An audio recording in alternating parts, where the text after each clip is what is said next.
Damos inicio a la segunda parte del teórico número 2, segundo principio de la termodinámica. Vamos a rescatar las conclusiones finales del video anterior, en donde relacionábamos los procesos si eran espontáneos o no espontáneos según su entropía. Los procesos espontáneos son procesos que tienden a aumentar su entropía. Y procesos no espontáneos son aquellos que tienden a disminuir su entropía. Bueno, ¿qué temas vamos a ver en este video? Bueno, lo que es la entropía, qué significa cuando es positiva, cuando es negativa, la entropía del universo, la entropía del sistema y la entropía del entorno. Vamos a concentrarnos también en lo que es la entalpía, la variación de entalpía. Me permite a los distintos tipos de reacciones que existen clasificarlas en reacciones endotérmicas y exotérmicas. Segunda ley de la termodinámica y la entropía. Bueno, hemos estado hablando de esto, ¿no? Bueno, la entropía, o lo que es mejor dicho, la variación de entropía, es una función de estado. Es la segunda magnitud termodinámica que vamos a ver, que es función de estado. Así que unimos la variación de energía interna, es la primera, y a esta se une la variación de entropía, que es la segunda función de estado que veremos en este cursado. ¿Qué es la entropía de un sistema? Bueno, es una magnitud que me permite medir el grado de desorden molecular del mismo. Quiero aclarar que esta es una definición muy básica de lo que es la entropía y que es un tema de estudio muy profundo del cual está ajeno a este cursado. La segunda ley de la termodinámica establece que los procesos son espontáneos cuando la entropía aumenta. Los sistemas que son ordenados se desordenan espontáneamente porque todo tiende al desorden y al caos. Y si se quiere restituir el orden original, hay que realizar un trabajo sobre el sistema. Veamos un ejemplo. Un auto, que puede ser 0 kilómetros o no, pero cualquier auto que uno lo expone a diferentes factores climáticos naturales, como puede ser el oxígeno, la humedad, el polvo, un auto que se encuentra a la intemperie, tiende a deteriorarse o a seguir como está. ¿Verdad que no? La prueba está ahí en esa imagen. Todo tiende al desorden, todo tiende a la oxidación. Nosotros envejecemos, eso significa que nos oxidamos, tendemos a la entropía positiva. Otro ejemplo, ese jarrón que tiene flores y está con agua. Bueno, la cantidad de agua que tiene ese jarrón indefinidamente se mantiene en estado líquido, ¿verdad que no? Porque tarde o temprano vamos a tener que reponer esa cantidad de agua porque el agua tendió a vaporizarse. Tendió a ir a un estado o a pasar de un estado de menor entropía a un estado de mayor entropía, de mayor desorden. Así que ambos ejemplos nos demuestran de que si queremos restituir los sistemas al orden original se necesita un trabajo extra, ¿sí? Se le va a necesitar volver a tunear ese auto para que llegue a ser de nuevo como estaba y se va a necesitar volver a agregarle a ese jarrón agua porque va a tender a evaporarse. Bueno, la entropía se mide en sistema internacional en Joule sobre Kelvin mol. Para poder entender también y grabar el tema de la entropía y lo que significa el aumento de la entropía, vamos a hacer uso de un recurso que todos tenemos innatamente, que es la memoria visual. Vamos a ver 3 imágenes para que ustedes puedan grabar que todo sistema que tiende a la entropía o que aumenta la entropía tiende al caos, a la mayor libertad, al caos y tiende al desorden molecular. Por ejemplo, la primera imagen que vamos a ver es una habitación desordenada. Esa habitación al estar desordenada decimos que es caótica y que tiene entropía positiva. ¿Bien? Si uno quisiera ordenarla, disminuiría la entropía, y eso es un fenómeno que no es espontáneo, no se da de forma espontánea, necesita un trabajo extra para volver al sistema al orden. ¿Bien? Esto sucede también en caso de que estuviéramos en la clase presencial, yo estaría dando el teórico y ustedes estarían bajo el orden, un orden específico, ¿verdad? Con entropía negativa. Pero si por algunas circunstancias yo me fuera, todo tiende al caos. Ustedes se desordenarían y ahora diríamos que mi sistema de alumnos tiene entropía positiva. Bien, vamos a un segundo ejemplo, una segunda imagen que me va a dar la base para explicar la tercera. Ahí tenemos la explosión de un edificio, antes y después. Bueno, la explosión llevó, evidentemente, a un caos o a un desorden. Bueno, esto mismo sucedió con el principio del universo. Se dice que todo tuvo un principio y hay una teoría que dice que todo comenzó con una explosión titulada la teoría del Big Bang. Desde ese momento el universo tiende a una entropía positiva, o sea, tiende al desorden y al caos. Pero vale la aclaración que el universo no está formado, el universo está formado por sistemas y entornos diferentes. El hecho que tienda al desorden molecular o a una entropía positiva no quiere decir que los sistemas que componen ese universo son caóticos. ¿Bien? Un ejemplo de esto, vamos de lo macro. Un sistema, el sistema solar, bueno, es un sistema que está ordenado a cuesta del desorden de su entorno. ¿Bien? Está ordenado porque sabemos que el tercer planeta siempre va a ser la Tierra, no es que se intercambia, bueno, una vez es Marte, Júpiter, bien, Mercurio, no, siempre es la Tierra. El Sol está en una determinada posición, en fin, está ordenado. Nosotros, como sistema hombre, también somos sistemas ordenados y estamos ordenados a cuesta de desordenar el entorno. Entonces, ordenar a nuestro sistema, ¿sí?, requiere un trabajo extra, no espontáneamente estamos ordenados, no. Vamos a ir viendo, sobre todo en bioenergética, cómo se logra ordenar a costa de desordenar. ¿Bien? Dicho esto, vamos a la siguiente diapositiva. Bueno, ¿por qué aclaramos esto? Vamos a repetir que la entropía del universo, la variación de entropía del universo siempre es positiva. ¿Y cómo se calcula la variación de entropía del universo? Bueno, como la entropía del entorno más la variación de entropía de los sistemas. Esa suma siempre es positiva, pero nosotros nos vamos a concentrar en la variación de entropía del sistema y cómo se calcula. Prestemos atención a esto. En general, en los procesos naturales que son irreversibles o espontáneos, la mayoría cursan con un aumento de entropía. Repetimos, lo mismo. Aumenta entropía, el sistema es espontáneo, se da de forma espontánea, aumenta el desorden. Pero si medimos la variación de entropía en un sistema, podemos concluir que podemos calcular la variación de entropía del sistema como la entropía final menos la entropía inicial.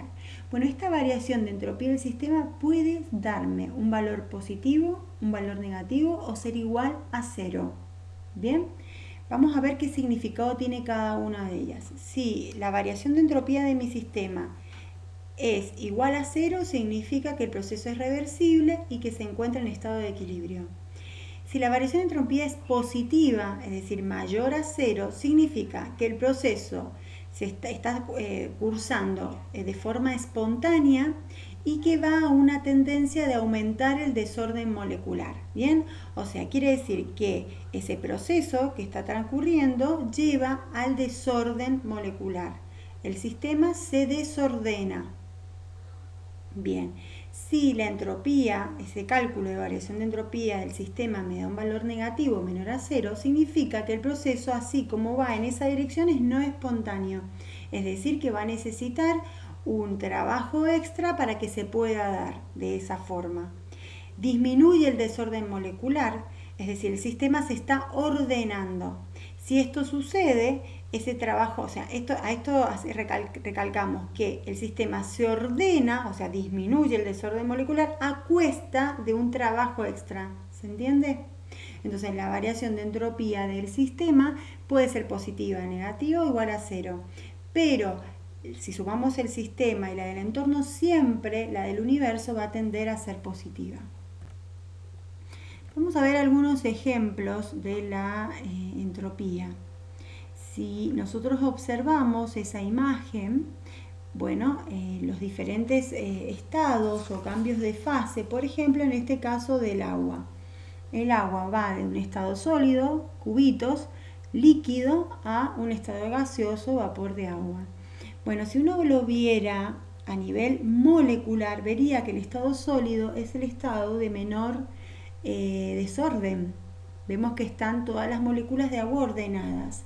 En estado líquido hay una mayor libertad, hay un poco más de desorden, pero el estado gaseoso es el estado más caótico. Entonces, si pudiéramos decir que el agua va de estado sólido, líquido, gaseoso, iría en una dirección de aumento de la entropía. El estado líquido tiene mayor entropía que el estado sólido y el estado gaseoso mayor entropía que el estado líquido. Vamos a ver un ejemplo. Si el agua pasa de estado líquido a vapor y uno tuviera que calcular la variación de entropía del sistema, tendría que saber cuál es la entropía del final menos la entropía inicial. La entropía final vendría siendo la entropía del vapor de agua, que es el estado final, y menos la entropía del agua en estado líquido.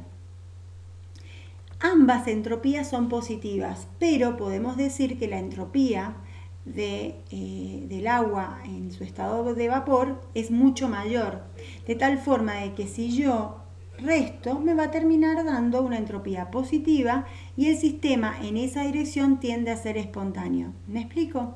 Ahora vamos a ver cuando es al revés. El agua se condensa, pasa de vapor a líquido. La fórmula para calcularlo es la misma. La entropía del estado final menos la entropía del estado inicial.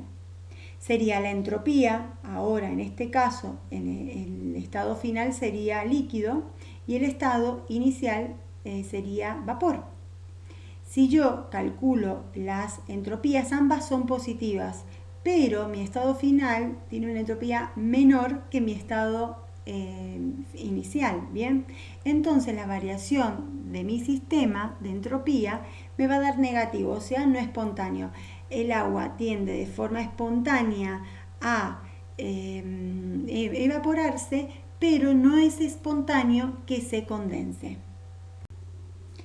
Repetiremos un poco el tema de la entropía, el aumento de entropía cuando hay cambios de fase.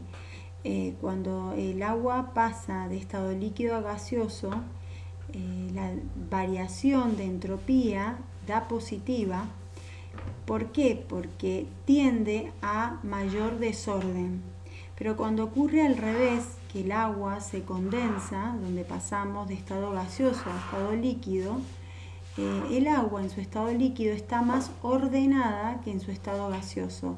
Por eso, cuando calculamos la variación de entropía, teniendo en cuenta la entropía final menos la entropía inicial, nos da un valor negativo, lo que indica que nuestro sistema disminuyó el desorden molecular o aumentó el orden.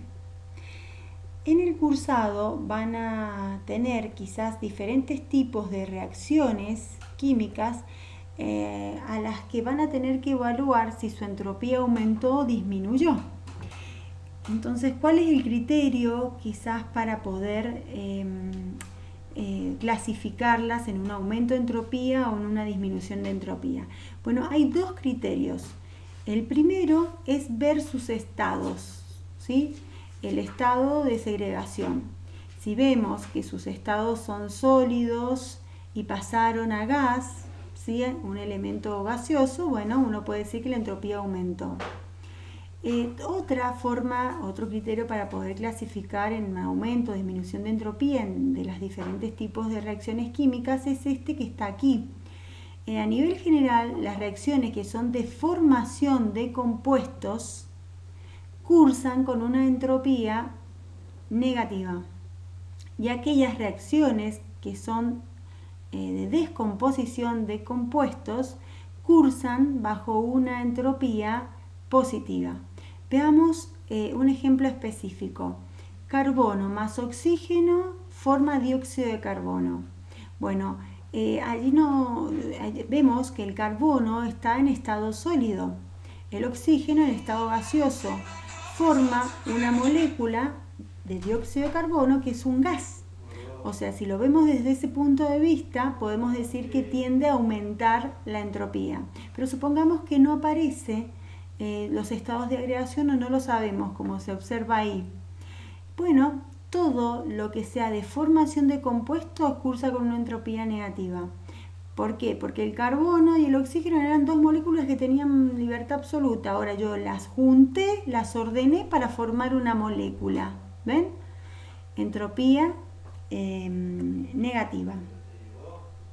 Ahora vemos el caso de las reacciones de descomposición. En este caso especial es una reacción de fermentación de la glucosa que realizan algunos microorganismos que son las levaduras.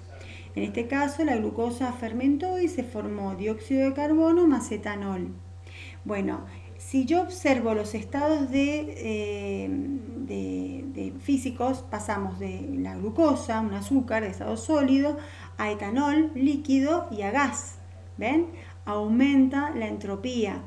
Pero también lo puedo observar que una molécula que estaba formada por 6 carbonos, con hidrógenos, con oxígenos, se desordenó y ahora tengo dos moléculas diferentes. Entonces, a partir de una molécula ordenada se obtuvo dos moléculas que ahora transitan con mayor entropía.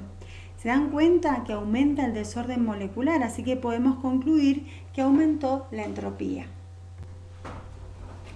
En esta diapositiva vamos a ver la entalpía o calor de reacción. Esta es la tercera magnitud termodinámica que vamos a analizar, ¿no? Para recordar, llevamos la variación de energía interna, variación de entropía y ahora variación de entalpía. ¿De dónde aparece esta magnitud? Bueno, si del primer principio de la termodinámica podemos despejar el calor, vamos a obtener que calor va a ser igual a la energía interna más el trabajo. Bueno, a ese calor, bajo ciertas condiciones de trabajo, por ejemplo, cuando ocurre con una presión constante, es decir, que los sistemas son abiertos, a temperatura constante y con el único trabajo que se va a realizar es un trabajo de expansión. Bajo esas condiciones, que son las condiciones que se dan mayormente en las reacciones químicas que uno puede realizar en un laboratorio, podemos decir que el calor de reacción tiene el mismo concepto que la entalpía. ¿Bien? Entonces podemos decir que el calor de reacción es igual, o el calor de una reacción a presión constante es igual al concepto de variación de entalpía. La entalpía es igual al calor que se transfiere, ya sea cedido, liberado o absorbido, durante una transformación química mayormente. ¿Sí? En una reacción química está asociado, volvemos a repetir lo mismo, con la cantidad de calor que se absorbe o se desprende cuando reaccionan varias sustancias en cantidades estequiométricas que figuran en la reacción. Entonces tenemos que tener en cuenta también que esa cantidad de calor va a estar condicionada con la cantidad de moles que tenga cada uno de las moléculas que conforman, sean los reactivos o los productos. Esa magnitud se mide en joule por mol. ¿Ven? Esto es lo que estoy dando a entender cuando dice las cantidades estequiométricas. Joule por mol. Depende de los moles de las moléculas que conforman mi reacción química. Esta, como decía recién, es la tercera función de estado, es decir, que depende del estado inicial y final. O sea, para calcularla voy a utilizar una variación de un estado final menos un estado inicial. Vamos a ver el cambio entálpico o la variación de entalpía en las diferentes reacciones químicas. Volvemos a repetir que es la energía calórica que se absorbe o que se desprende. Dicho esto, vamos a ir a la ecuación para poder calcular el cambio entálpico o la variación de entalpía. La fórmula es la entalpía de los productos menos la entalpía de los reactivos. Ahí tenemos una reacción donde A y B son reactivos que se juntan para darme C más D, que son productos. Si yo calculo, todos estos valores están tabulados, y yo obtengo la entalpía de los productos y también obtengo la entalpía de los reactivos, cada una de ellas condicionada a la cantidad de moles que aparecen en cada uno de los componentes o de los compuestos de mi reacción, puedo obtener una diferencia entre producto y reactivo que me van a dar el cambio entálpico. Ahora, ese cambio entálpico o variación de entalpía puede ser positiva o negativa, dándome una clasificación de las reacciones químicas en exotérmicas y en endotérmicas. Bueno, vamos a ver la primera. Reacciones exotérmicas. Exo significa liberar, térmico, calor. Son reacciones que liberan calor. ¿Bien? Bueno, entonces si obtenemos, nos seguimos basando en la ecuación que habíamos puesto al principio, en donde A más B son los reactivos y C y D son los productos, en este tipo de reacciones nosotros vamos a ver que se libera calor. Es decir, que si yo en la práctica uno estos dos reactivos, yo los mezclo, obtengo un producto final, y si yo pudiera medir la temperatura de ese producto final, aumentaría, porque se está liberando calor al exterior. ¿Bien? Entonces así puedo concluir ya simplemente con el tacto que esta reacción química liberó calor. Ejemplos de reacciones exotérmicas hay un montón, pero vamos a ver una. Si uno une, los que han tenido un poco de laboratorio pueden ver de que si uno une un ácido con el agua, aumenta la temperatura, o sea, es una reacción exotérmica que libera calor. Si ustedes, en un ejemplo más cotidiano, pueden mezclar los detergentes para lavar la ropa, bien, con el agua, van a ver que aumenta la temperatura cuando los uno. Bueno, son reacciones que se denominan exotérmicas porque liberan calor. Ahora, si yo tuviera que calcular mi delta H, acuérdense que el delta H se calcula la entalpía de los productos menos la entalpía de los reactivos. En las reacciones exotérmicas, la entalpía de los productos es menor que la entalpía de los reactivos. Por lo tanto, cuando yo haga esta diferencia, el delta H me va a dar un valor negativo. Así que puedo concluir que las reacciones exotérmicas liberan calor, pero también cuando calculo el delta H me da negativo. Ahora veremos las reacciones que son endotérmicas, aquellas que liberan calor. Endo, liberar, térmico, calor. Liberan calor.